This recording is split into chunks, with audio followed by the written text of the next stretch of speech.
దేవుని పరిశుద్ధ నామానికి మహిమ కలుగునుగాక. శాంతి సందేశాలు అనే పేరుతో మరణాత విశ్వాస సహవాసము రేపల్లె 8వ వార్డు నుండి మీకు దేవుని మాటలు అందించబడుతూ ఉన్నాయి. మీరు ఇప్పటికే వీక్షిస్తూ వింటూ ప్రభువును ఘనపరుస్తూ ఉన్నారు. అందుకు చాలా సంతోషము.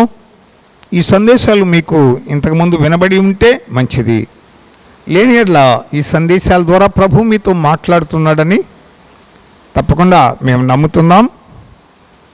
నా పేరు గొట్టిపాటి యేసుదాసు, మీకు తెలుసు. మనము 1వ దశలోనికి పత్రికలోని ధ్యానాలు మనం చూస్తున్నాం. మొదటి అధ్యాయంలో మాదిరికరమైన సంఘము అనే విషయాన్ని ధ్యానిస్తే, 2వ అధ్యాయంలో మాదిరికరమైన సేవకుడు అనే విషయాన్ని మనం ధ్యానం చేశాము. ఇప్పుడు 3వ అధ్యాయంలోని విషయాన్ని మనం చూస్తున్నాం. 3వ అధ్యాయంలో మాదిరికరమైన పరిచారకుడు అనే విషయాన్ని ప్రభు మన ముందు ఉంచుతున్నాడు పౌలు గారి ద్వారా. మొదటి 4 వచనాల వివరణలో పౌలు గారు ఏమంటున్నాడంటే, మనం శ్రమలలో కూడా ఈ సంఘం చాలా సంతోషంగా ఉందని చెప్తూ శ్రమలు అనుభవించటానికి కూడా మనం పిలువబడ్డామని చెప్తున్నాడు. ఇక్కడ చాలా బలమైన మాట మన ముందు ఉంది.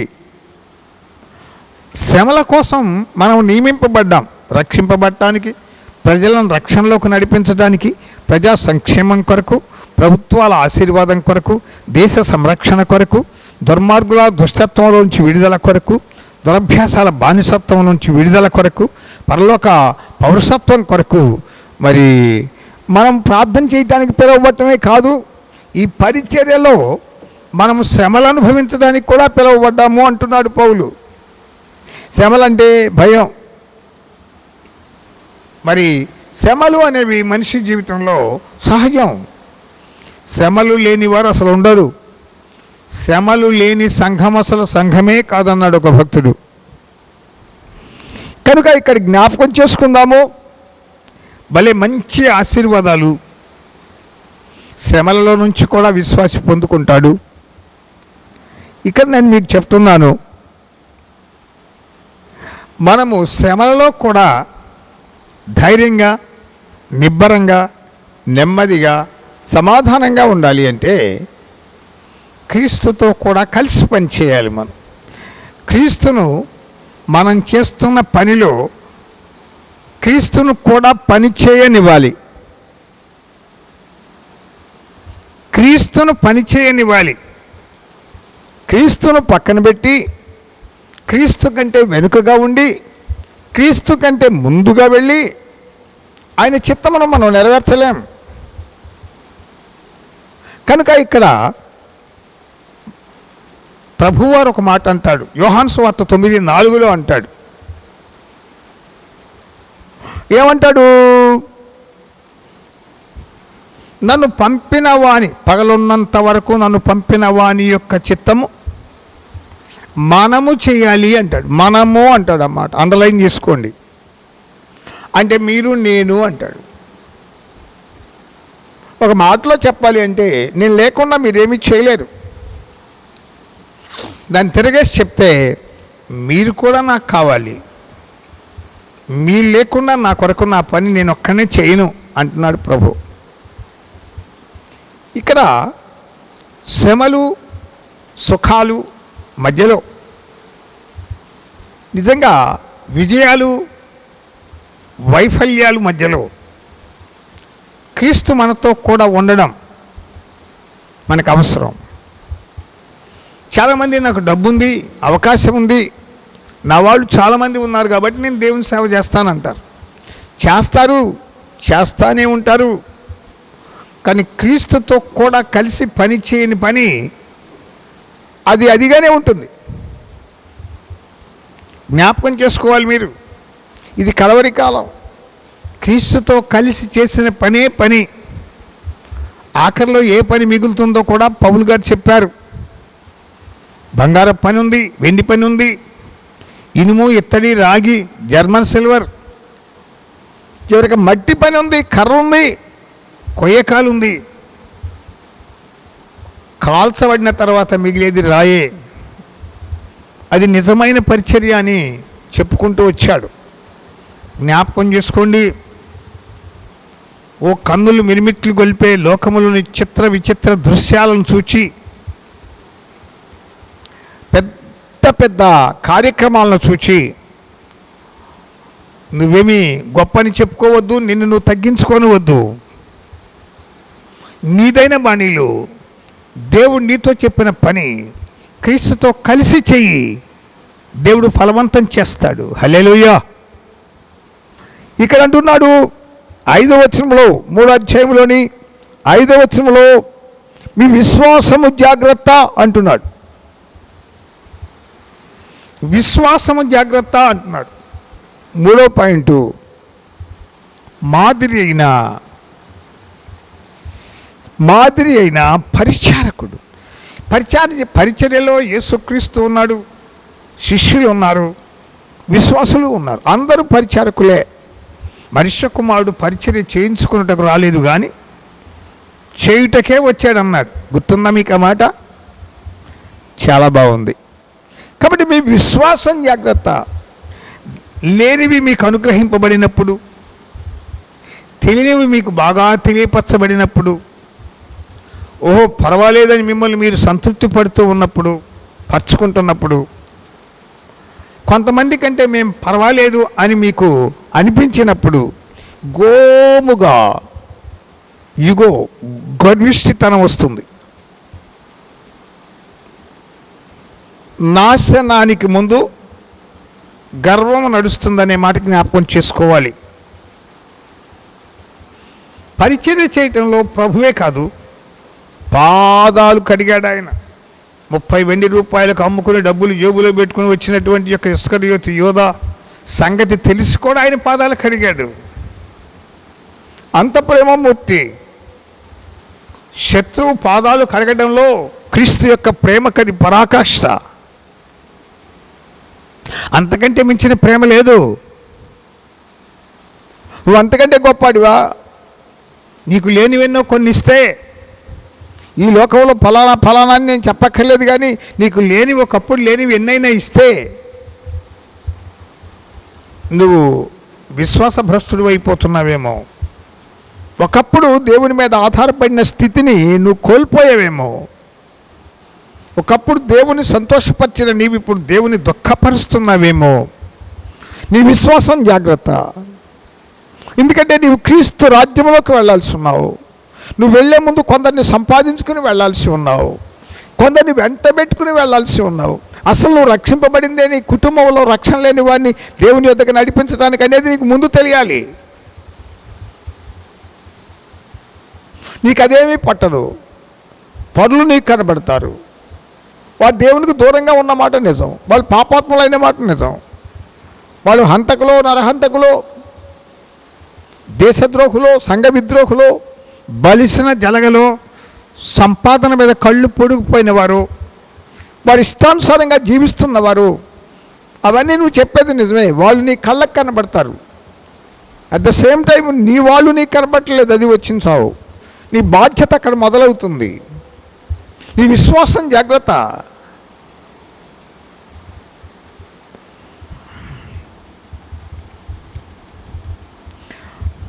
ఆరు 7 వచనాలు అంటాడు, మీ విశ్వాసము ప్రేమ స్థిరంగా ఉందని మేము పంపిన తిమోతి ద్వారా సమాచారం వచ్చింది అంటాడు పౌలు. దశలోనిక సంఘానికి దిద్దుబాటు కోసం, వారిని బలపరచడం కోసం పౌలు తన ఆధ్యాత్మిక కుమారుడైనటువంటి తిమోతిని పంపించాడు. అతడు తిరిగి వెళ్ళి సంఘములో ఉన్నటువంటి సమాచారాన్ని చాలా చక్కగా పౌలుకి, అక్కడ ఉన్నటువంటి సమాజానికి తెలియచేశాడు. చూడండి 6-7 వచనాల్లో మీ విశ్వాసము ప్రేమ స్థిరంగా ఉందని తిమోతి మాకు చెప్పాడు. తిమోతి వల్ల మీ విశ్వాసపు వాస్తవ చిత్రణ మా ముందు ఉంచబడింది. మాకు అంతకంటే గొప్ప సంతోషం ఏమీ లేదు. అద్భుతమైనటువంటి యొక్క వారి స్టేట్మెంట్. మరి చూడండి, 8 నుంచి 9, 10 వచనాలు నేను మీ ముందు ఉంచుతున్నాను, గుర్తు చేస్తున్నాను. మాదిరి అయిన పరిచర్య, మాదిరి అయిన సహకారులు, ప్రభువు, శిష్యులు, విశ్వాసులు, మనమంతా పరిచారకులమే. పరిచర్యలో మనం ఎవ్వరూ ఎక్కువ కాదు, తక్కువ కాదు. మనందరం విధేయ మనస్కులమై పరిచర్య చేయవలసిన వారమై ఉన్నాం. నీకు 7 అంతస్తులు భవనం ఉన్నా, ఎన్నో కార్లు, మేడలు, అనుకూల వాతావరణం ఉన్నా, అనేకుల కంటే ఉన్నతమైన ఆధిక్యత ప్రభు నీకు నీ బిడ్డలకు ఇచ్చినా, నీవు దేవుని మందిరము పరిచర్య దగ్గరకు వచ్చినప్పుడు విధేయతతో నువ్వు పరిచర్య చేయాలి. నేను చేస్తున్నాను అని నువ్వు చెప్పద్దు. నువ్వు చేస్తున్నావు అంటే దేవుడు నిన్ను ప్రేరేపించాడు, నీకు అది అనుగ్రహించాడు. దాని ద్వారా దేవుడు నిన్ను, నీ బిడ్డలు దీవించబోతున్నాడు. మళ్ళీ ప్రతిఫలం పొందబోతూ, గొప్ప ఆశీర్వాదాలు పొందడానికి ఇష్టపడుతూ, ఆయన ఇచ్చిన దాన్ని స్వీకరించడానికి ఆశతో ఎదురు చూస్తూ నేను చేశాను అంటాం ఎందుకు? మళ్ళీ నువ్వు అది తప్పు కదా. అంటే నువ్వు చేస్తున్నావు, దాని ప్రతిఫలం దేవుడు ఇచ్చాడు, లేదా దేవుడు ఇచ్చిన దానికి ప్రతిఫలంగా నువ్వు చేస్తున్నావు అనుకుందాం పరిచర్య.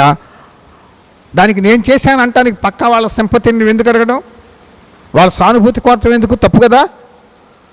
దేవుడిచ్చిన ఆశీర్వాదాలు పరులు నిన్ను మెచ్చుకునే దానికంటే ఎక్కువైనవి కదా.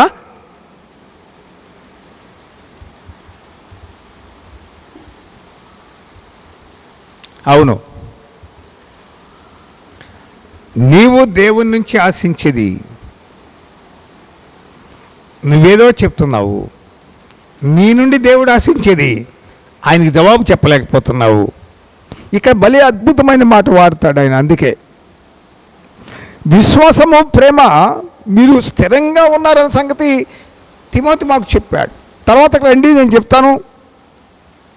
8 నుంచి 10 వచనాల వివరంలో మీ విశ్వాసము బ్రతికి ఉంటే మేము కూడా బ్రతుకున్నట్లే.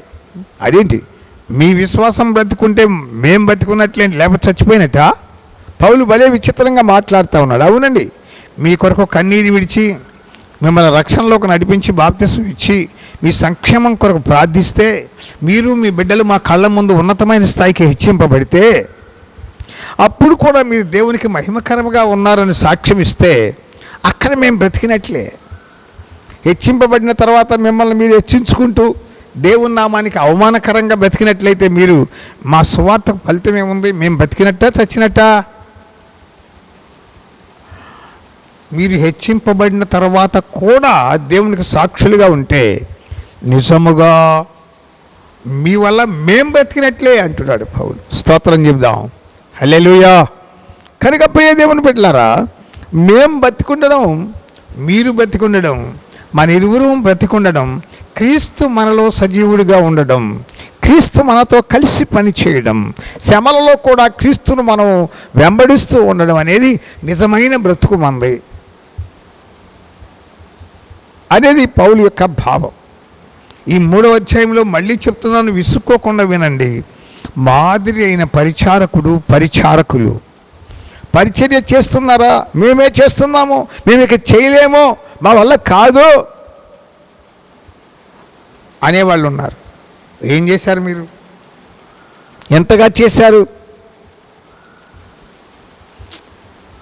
నేను మొన్న మాట్లాడుతూ చెప్పాను, శిలువ మరణం కంటే 3 మేకులతో ఆకాశంలో వేలాడటం కంటే శరీరం అంతా సొగసు స్వరూపమైనటువంటి ఆ అందమైన ముఖారవిందం అంత మాంసపు ముద్దలాగా మరి కొందబట్టం కంటే 600 ముళ్ళతో అల్లబడినటువంటి కిరీటము నెత్తి మీద మొత్తబట్టం కంటే సొగసు స్వరూపం లేకుండా మారిపోవటం కంటే ఒక ధనికుడు దరిద్రులైన ప్రజలను ధనికులుగా చేయటకు దరిద్రుడుగా మార్చబడిన క్రీస్తు శ్రమల కంటే నువ్వు పెద్ద శ్రమలు అనుభవిస్తున్నావా? నీకు సానుభూతి చూపడానికి? నిన్ను ఆకాశానికి ఎత్తి 2 కాళ్ళు భుజాన్ని వేసుకుని ఊరేగించాలా? పరిచర్య చేయడానికి నువ్వు యోగ్యుడివి, యోగ్యురాలివి. నిజమైన పరిచర్యలో నువ్వు పాల్గొను. నిన్ను హెచ్చించి ఒక రూపంలోకి తెచ్చింది, నాకేం పర్లేదని చెప్పి నువ్వు తృప్తి పట్టడానికి ఆస్కారం కలిగించింది ప్రభువే నన్ను సంగతి మర్చిపోవద్దు. హల్లెలూయా. దేవుని బిడ్డ, నీవు విశ్వాసంలో బ్రతికుంటే మేము కూడా బ్రతికున్నట్టే అంటున్నాడు పౌలు. క్రీస్తు మనలో బ్రతికి ఉండాలి. సువార్త ప్రకటించిన దైవజనుడు విశ్వాసంలో బ్రతికి ఉండాలి. సంఘంలో జీవము గల దేవుడు సంచరిస్తూ ఉండాలి.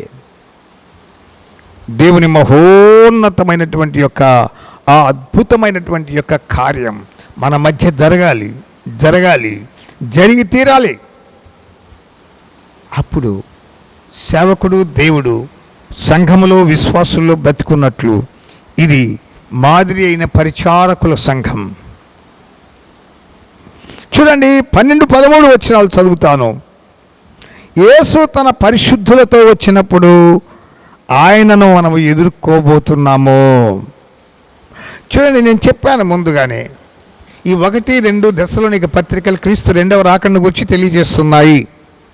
ప్రతి అధ్యాయంలో ఎక్కడొక చోట రాకడను గుర్చిన నిరీక్షణ గురించి పౌలు చెప్తున్నాడు. ఇక్కడ ఈ 13వ వచనంలో మాట్లాడుతున్నాడు. 3వ అధ్యాయంలో తన వేవేల పరిశుద్ధులతో ప్రభువు వచ్చినప్పుడు ఆయనను మనం ఎదుర్కోబోతున్నాము. ఆయన వస్తాడు త్వరగా. ఆయన వస్తున్నప్పుడు మనం ఎంత సిద్ధంగా ఉండాలి?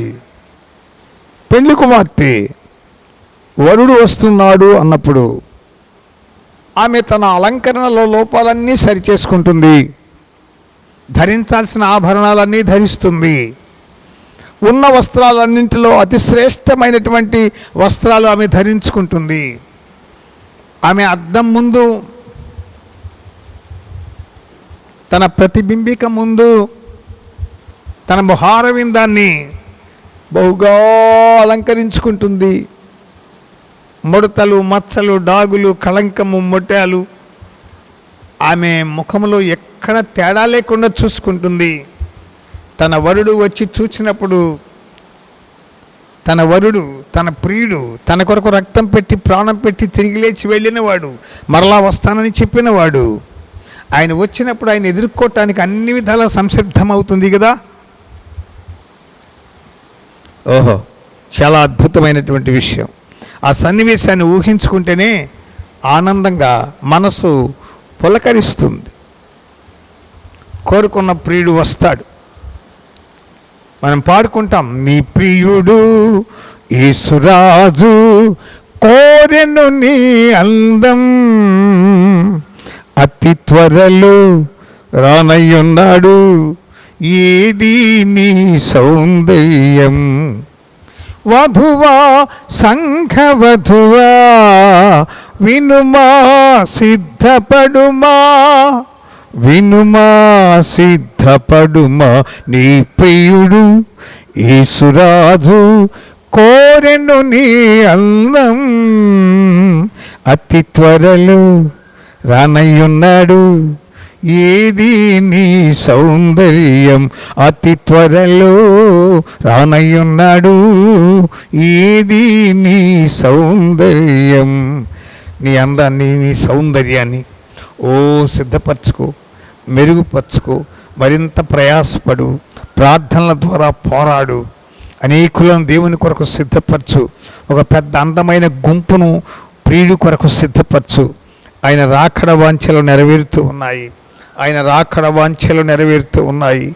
ఆయన త్వరగా రాబోతూ ఉన్నాడు. అందుకే 13లో అంటున్నాడు, యేసు తన పరిశుద్ధుల పరివారముతో వస్తున్నప్పుడు ఆయనను మనము ఎదుర్కోబోతున్నాము. ఇది రాకడ సమయము, మనం సిద్ధపడే సమయము, ఆదమర్చి ఉండే సమయము కాదు. ఆదమర్చిన వాడిని దోచుకుంటాడు దొంగ, నిద్రిస్తున్న వాడిని దోచుకుంటాడు దొంగ. మరి పట్టించుకోకుండా మరి నిర్లక్ష్యత వైఖరితో ఉన్నవాడిని దోచుకుంటాడు దొంగ. ప్రభు యొక్క ఆశీర్వాద హస్తము సమృద్ధిగా సమృద్ధిగా సమృద్ధిగా మీకు తోడయ్యుండి మిమ్ములను ఆయన రాకడకై సంసిద్ధపరచునుగాక. మీరు నిజమైన పరిచారకులయ్యుండి సంఘాభివృద్ధికై ప్రార్థనల్లో పోరాడుతూ ప్రయాసపడుతూ ఫలితములు అనుభవించుదురుగాక.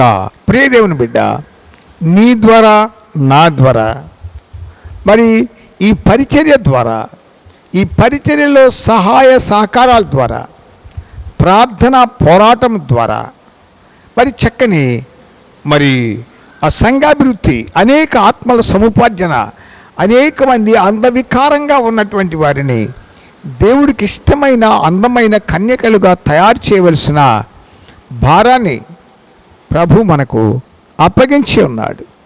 అవును, సంఘము అనబడే ఈ శరీరాన్ని నా వంతు నేను పూర్తి చేయాలనుకుంటున్నాను, శుభ్రం చేయాలనుకుంటున్నాను, ఈ సంఘాన్ని సిద్ధపరచాలనుకుంటున్నాను అంటాడు పౌలు. కొలస్సీ 1:24 అంటాడు, సంఘము అను క్రీస్తు శరీరమునకు కొదువలు ఉన్నాయి కొన్ని, ఆ కొరతలను నా వంతు నేను చెల్లిస్తాను అంటాడు. ఆ కొరతలు ఏంటో చెప్పన. 1, ఎరుగని వారిని దేవుని యొద్దకు నడిపించుట. 2, ఎరిగి ఉన్న వారిని అందముగా తీర్చిదిద్దుట. ఈ 2 కొరతలు. కొంతమంది ఏంటంటే మరి ముంగుర్లు సరిచేసుకోరు, వారి యొక్క అలంకరణ విషయంలో వాళ్ళు చాలా నిర్లక్ష్యంగా ఉంటారు. ముఖంలో ఎన్ని ముడతలు మచ్చలు ఉన్నా అలాగే వస్తారు. ఎవరో పట్టించుకుంటారు, ఏదన్నా అంటారనే దిగులు చింతలేదు. నీ ప్రియుడు అట్లాంటి వాడు కాదు. నీ పవిత్రమైనటువంటి యొక్క సౌందర్యాన్ని ఆయన ఆస్వాదించడానికి సంసిద్ధపడి వస్తున్నాడు, ఆశతో వస్తున్నాడు. ఆయన నీ సౌందర్యానికి సంబంధించిన ఆత్మీయతకు సరిగినటువంటి ఆ త్యాగాన్ని ఆయన సిలువలో చేసి వెళ్ళాడు. దానికి అనుకూలంగా మనం సిద్ధపడడం ఆవశ్యకం. కనుక అట్టి అద్భుతమైనటువంటి యొక్క సిద్ధపాటులో మనం ఉందాము. మంచి పరిచారకులుగా ఉందాము. సంఘాభివృద్ధి కొరకు కన్నీరు విడుద్దాము. ప్రార్థిస్తూ పోరాడుదాము, ప్రయాసపడదాము. ప్రభు చేసిన ఆ మేలులను తెలియని వారికి తెలియచేద్దాము. ఆయనలోని ఆ యొక్క పరిశుద్ధతను, విశిష్టతను, దేవత్వాన్ని లోకానికి చాటి చెప్దాము. వారి కొరకు ప్రార్థిద్దాము. దేవుని కొరకు కొందరిని సంపాదిద్దాము. ఈ మాటల ద్వారా దేవుడు మనలను ఆశీర్వదించి వర్ధిల్ల చేయునుగాక. ఆమేన్. ప్రార్థన.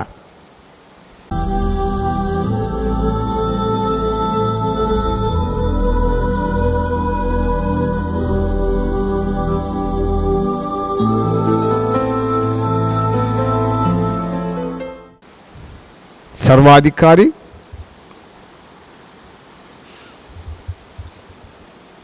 ఈ 3వ అధ్యాయంలోని మాదిరికరమైన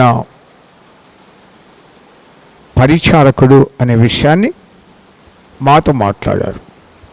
ఈ చక్కని మాటలు విన్నవారందరి హృదయాల్లో ఫలింపు చేయాలని, వారిని వారు సిద్ధపరచుకుంటూ అనేకులను సిద్ధపరిచే కృప వారికి దయచేయాలని అడుగుతున్నాను. ప్రభువా, నీ దాసుని ప్రయాసకు ఫలితం ఇవ్వండి. అనేకులు ఇంకనూ తెలియని వారు తెలుసుకుని ఈ సత్యాలు వింటూ వీక్షించే కృప చూపించండి.